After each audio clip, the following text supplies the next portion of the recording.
mind, looking for a dime. James Locke in the house, gonna help you shine. Welcome to the Pool Lock YouTube channel. I'm James Locke. Today, we're going to answer some Ask James questions of the day. And our first question is from Kyle. Kyle says, I'm 62. I haven't saved enough for retirement. So I'm thinking if I take my Social Security benefits now, then I can invest the money. And I think that might help me grow my retirement savings. Is this a good strategy? All right, let's dive deeper into this complex question. And it's one that many people in their early 60s grapple with.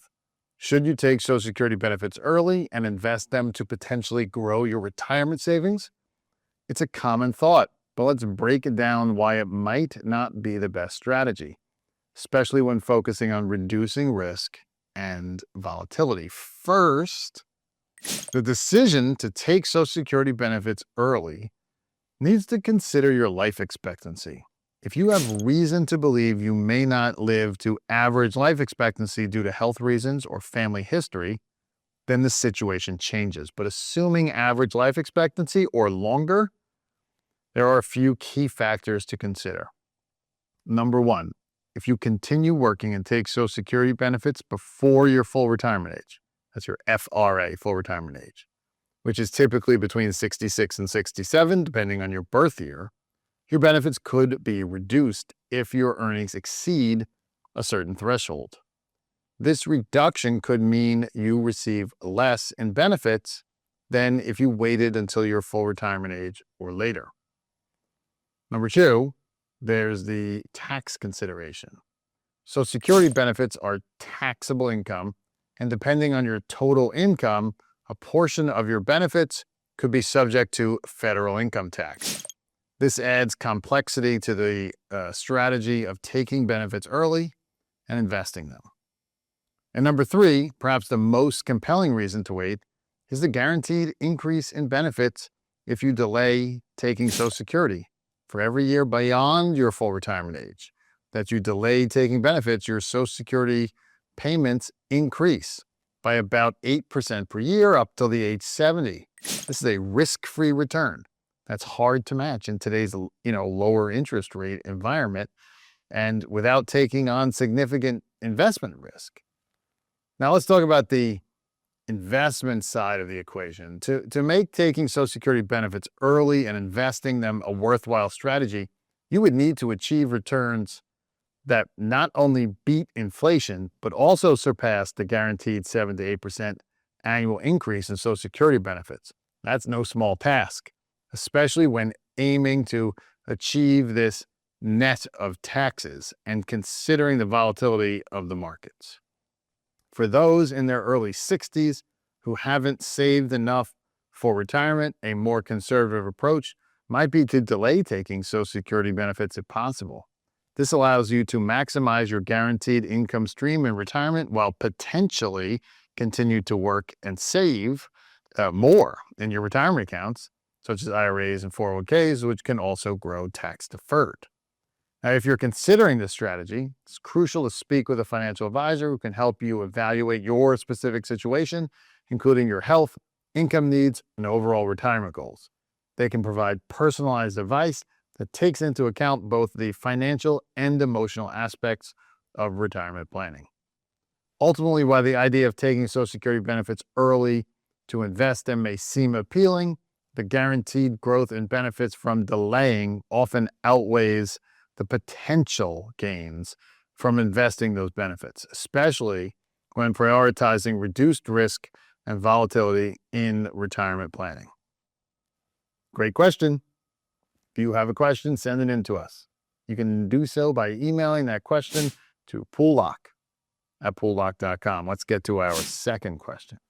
Our second question is from Elizabeth, and she says, long-term care insurance is very expensive. How much money would I need if I wanted to self-insure? All right, absolutely, Elizabeth. Let's delve into the topic of self-insuring for long-term care. And we're always considering reducing risk and volatility in retirement planning. So when it comes to long-term care insurance, it's indeed costly. And many people wonder if they can self-insure instead. Now, the first step in determining how much you might need to self-insure is to understand the potential costs. So convalescent or nursing home care can be quite expensive, often exceeding $150,000 per year in many states. To estimate how much you would need, a rule of thumb is to take the annual cost of care and divide it by a conservative estimate of the return you can achieve on your investments, typically around 4 or 5% in today's market conditions. For example, if you estimate needing $150,000 annually for care, dividing this by 0.05% gives you $3 million. So this $3 million would theoretically generate enough income at a 5% return to cover the annual care costs without dipping into principal. However, there are a few crucial considerations. Firstly, healthcare costs tend to rise faster than general inflation rises, the CPI. This means that while your initial calculations might cover current costs, the income generated might not keep pace with future increases in healthcare expenses. So this could potentially erode your principal over time, especially if you require care for an extended period.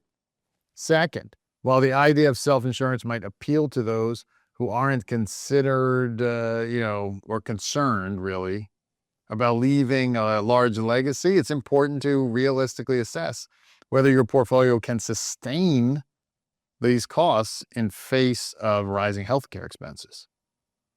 So the concept of self-insuring is a lofty goal, and it's commendable if you can achieve it.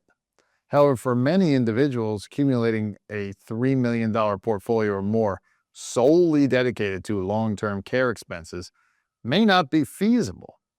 That's why, I discuss alternative strategies that can provide some protection against catastrophic medical costs while potentially reducing the financial burden on your retirement savings. Whether it's exploring more cost-effective insurance options or a hybrid approach that blends self-insuring with, supplementary coverage, the key is finding a solution that balances your financial security with peace of mind as you plan for retirement. We in these videos, we give lots of insights that can kind of help you navigate this complex aspect of retirement planning. Great questions today. And as always, if you want to send in your question, go ahead and do it. Email that question to poollock@poollock.com. If you like what you heard, go ahead and like and subscribe to our channel. I'm James Locke, your retirement income source. I'll see you next time. Money on my mind, looking for a dime. James Locke in the house, gonna help you shine. Retirement is near, don't you live in fear. Listen up, my friend, let me make it clear.